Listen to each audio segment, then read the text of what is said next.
AP EAMCET 2024కి సంబంధించి ఎవరైతే declaration form అనేది ఫిల్ చేశారో వాళ్ళకి మళ్ళీ ర్యాంక్స్ అనేటివి రిలీజ్ చేసి కొత్త ర్యాంక్స్ అనేటివి ఎంసెట్కి సంబంధించి రావడం జరుగుతుందన్నమాట.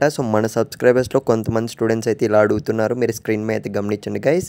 అన్న డిక్లరేషన్ ఫామ్ ఫిల్ చేయలేదు, మరి ఎలా ర్యాంక్స్ వస్తాయి మాకు అని అయితే అడిగారు.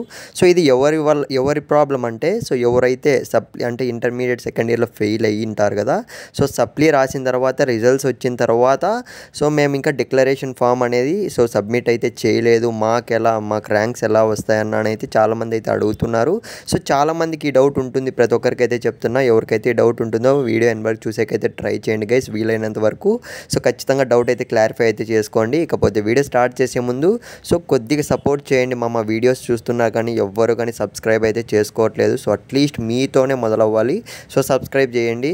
గైస్, మనకు రీసెంట్గా చూసుకున్నట్లయితే ఏపీ ఇంటర్మీడియట్ సప్లిమెంట్ రిజల్ట్స్ అనేవి రావడం జరిగింది. కొంతమంది అయితే పాస్ అయిపోయారు, కొంతమంది అయితే ఫెయిల్ అయ్యారు.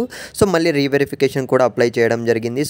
ఈ రీవెరిఫికేషన్కి ఎవరైతే అప్లై చేశారో ప్రతి ఒక్కరికి అయితే డౌట్ ఉండొచ్చు.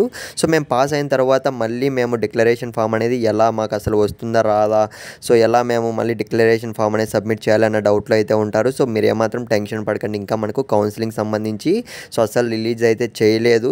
ఖచ్చితంగా మనకు మళ్ళీ లింక్ అనేది డిక్లరేషన్ ఫామ్ సంబంధించి మనకు అఫీషియల్ వెబ్సైట్లోనే ఏపీ ఎంసెట్ 2024కి సంబంధించి ఉంటుంది కదా, ఆ వెబ్సైట్లోనే మనకు మళ్ళీ ఎనేబుల్ అయితే చేస్తారు. మళ్ళీ మీరైతే ఖచ్చితంగా మీరు సబ్మిట్ అయితే చేసే ఛాన్స్ ఉందన్నమాట డిక్లరేషన్ ఫామ్ సంబంధించి.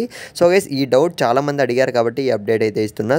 ఏమాత్రం టెన్షన్ పడకండి, టెన్షన్ పెట్టుకోకండి. కామెంట్ చేయండి గైస్, ఖచ్చితంగా ఏమైనా డౌట్